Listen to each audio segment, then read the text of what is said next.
បាទជំរាបសួរពុកម៉ែបងប្អូនទាំងអស់គ្នាបាទថ្ងៃនេះដែរខ្ញុំបានធ្វើដំណើរនៅតាមផ្លូវជាតិលេខ7ដែលយើងចេញពីស្គុនទៅខាងកំពង់ចាមហើយនេះជាទស្សនវិជ្ជាមួយដែលទៅជិតដល់ផ្សារព្រៃទៅតឹងហើយយើងឃើញថាផ្លូវកំពុងតែស្ថាបនាឬក៏ជួសជុលនៅឡើយមិនទាន់បានរួចរាល់ទេហើយខ្ញុំក៏ធ្វើដំណើរនៅតាមដងផ្លូវនេះគឺដើម្បីឆ្ពោះទៅខាងស្រុកកងមាសដោយយើងបានថតសកម្មភាពក៏ដូចជាទស្សនវិជ្ជានៅតាមដងផ្លូវដើម្បីឲ្យពុកម៉ែបងប្អូនបានទស្សនាហើយយើងឃើញហើយមានបងប្អូនជាច្រើនគាត់បានធ្វើដំណើរផងដែរបាទអញ្ចឹងសូមពុកម៉ែបងប្អូនទាំងអស់គ្នាតាមដានវីដេអូនេះឬក៏ទស្សនាវីដេអូនេះរហូតដល់ចប់ផងហើយកុំភ្លេចជួយចុចនៅ Subscribe នៅ Channel របស់ខ្ញុំមួយដើម្បីជាកម្លាំងចិត្តរបស់ខ្ញុំបន្តទៀតបាទអញ្ចឹងសូមពុកម៉ែបងប្អូនទស្សនាវីដេអូនេះបន្តទៀតបាទ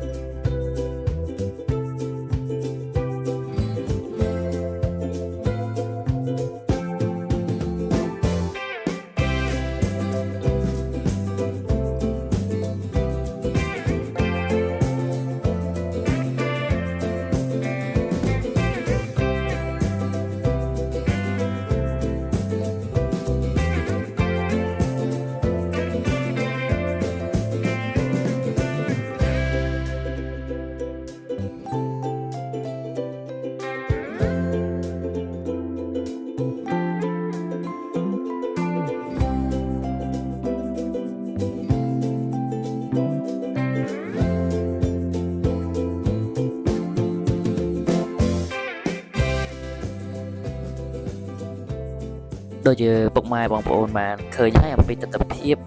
ក៏ដូចជាឃើញមានឡានក៏ដូចជាមានម៉ូតូច្រើននេះគឺខ្ញុំបានថតអំឡុងពេលមុនថ្ងៃភ្ជុំបិណ្ឌបាទហើយខ្ញុំក៏មិនទាន់បានធ្វើវីដេអូនេះដោយសារយើងរវល់ភ្ជុំបិណ្ឌអញ្ចឹងខ្ញុំក៏បានបន្តការកាត់តវីដេអូនេះបន្តទៀតដើម្បីធ្វើការចែករំលែកទៅកាន់ពុកម៉ែបងប្អូនបានឃើញក៏បានទស្សនាផងដែរហើយយើងឃើញថាពេលហ្នឹងគឺប្រជាពលរដ្ឋក៏ដូចជាបងប្អូនយើងបានធ្វើដំណើរទៅលេងស្រុកក៏ដូចជាចេញពីភ្នំពេញទៅតាមស្រុកកំណើតនីមួយៗផងដែរបាទហើយក៏ដូចជាក្នុងនោះដែរយើងឃើញថានៅផ្សារព្រៃតឹងឃើញថាមានការកក់ស្ទះហើយការធ្វើដំណើរគួរសមដែរបាទហើយយើងឃើញថាបងប្អូនមួយចំនួនដែលគាត់បានត្រឡប់មកលេងស្រុកកំណើតនៅរដូវភ្ជុំបិណ្ឌនេះគឺច្រើនមែនទែនបាទហើយនេះយើងបានធ្វើការបត់តាមច្រកផ្សារព្រៃតឹងឆ្ពោះទៅខាងកងមាសបាទអញ្ចឹងសូមពុកម៉ែបងប្អូនទស្សនាវីដេអូនេះបន្តទៀតផងដែរបាទ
បាទហើយការធ្វើដំណើររបស់ខ្ញុំក៏បានធ្វើដំណើរមកដល់នៅក្នុងទ្វារដែលការពុះខណ្ឌសីមារវាងស្រុកទាំងពីរគឺស្រុកព្រៃឈរហើយនិងស្រុកកងមាសផងដែរបាទអញ្ចឹងខ្ញុំក៏បានធ្វើដំណើរមកដល់ស្រុកកងមាសហើយនេះជាទឹកដីស្រុកកងមាសដែលខ្ញុំបានកំពុងធ្វើដំណើរនេះហើយយើងក៏ធ្វើដំណើរទៅមុខទៀតដើម្បីឲ្យបងពុកម៉ែបងប្អូនគាត់បានឃើញអំពីទស្សនវិជ្ជានៅតាមដងផ្លូវដែលឆ្ពោះទៅខាងស្រុកកងមាសយ៉ាងមិនដែរបើសិនជាការនិយាយរបស់ខ្ញុំមានការខុសឆ្គងអីខ្ញុំក៏សូមអភ័យទោសពីពុកម៉ែបងប្អូនទុកជាមុនផងដែរបាទអញ្ចឹងសូមពុកម៉ែបងប្អូនទស្សនាវីដេអូជាមួយខ្ញុំបន្តទៀតផងដែរបាទអរគុណច្រើនសម្រាប់ការចូលរួម ចែករំលែកក៏ដូចជាការទស្សនាវីដេអូនេះពីដើមរហូតដល់ចប់ផងដែរអញ្ចឹងសូមពុកម៉ែបន្តការមើលវីដេអូនេះបន្តទៀតបាទ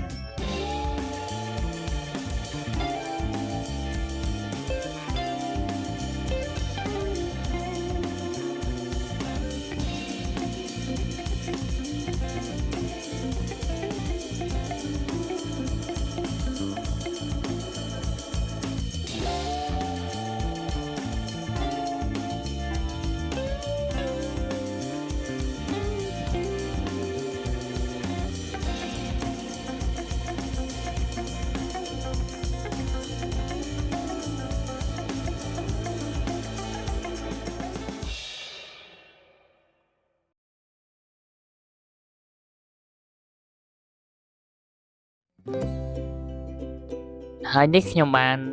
ធ្វើដំណើរមកដល់នៅផ្សារពីមបាទហើយយើងក៏ឃើញអំពីទស្សនវិជ្ជានៅពេលរសៀលនេះក៏មិនសូវមានជាអ្នកលក់ដូរប្រហែលទេវាច្រើនផ្សារពីមគឺ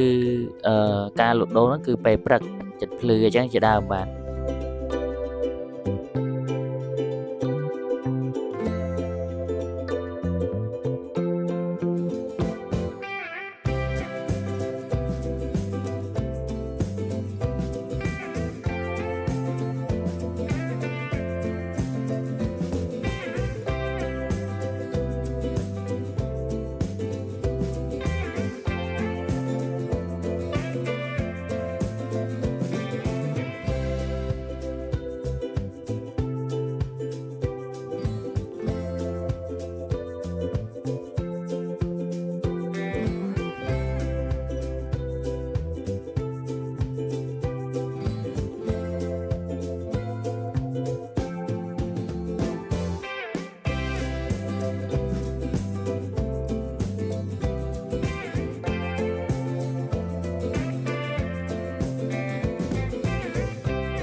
បាទការធ្វើមករបស់ខ្ញុំនេះគឺយើងបានចិត្តទៅដល់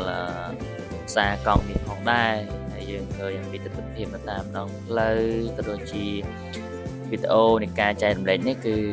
ចង់បង្ហាញឲ្យពុកម៉ែបងប្អូនបានឃើញអំពីទស្សនវិជ្ជាក៏ដូចជាការរស់នៅរបស់ប្រជាពលរដ្ឋក្នុងប្រទេសកម្ពុជារបស់យើងទាំងអស់ហើយខ្ញុំនឹងធ្វើវីដេអូថ្មីៗបន្តទៀតសម្រាប់ការចែករំលែកក៏ដូចជាធ្វើដំណើរនៅតាមដងផ្លូវបន្តទៀតចឹងណាដើម្បីទុកសម្រាប់ជាអនុស្សាវរីយ៍ផងដែរសម្រាប់ខ្ញុំបាទហើយវីដេអូរបស់ខ្ញុំមានតែប៉ុណ្្នឹងទេសង្ឃឹមថាពុកម៉ែបងប្អូនកុំភ្លេចជួយចុច Subscribe នៅ Channel របស់ខ្ញុំមួយផងបាទហើយនេះជាទស្សនវិជ្ជានៅក្នុងផ្សារកង់មាសបាទហើយជាចុងក្រោយខ្ញុំក៏សូមអរគុណហើយសូមជម្រាបលា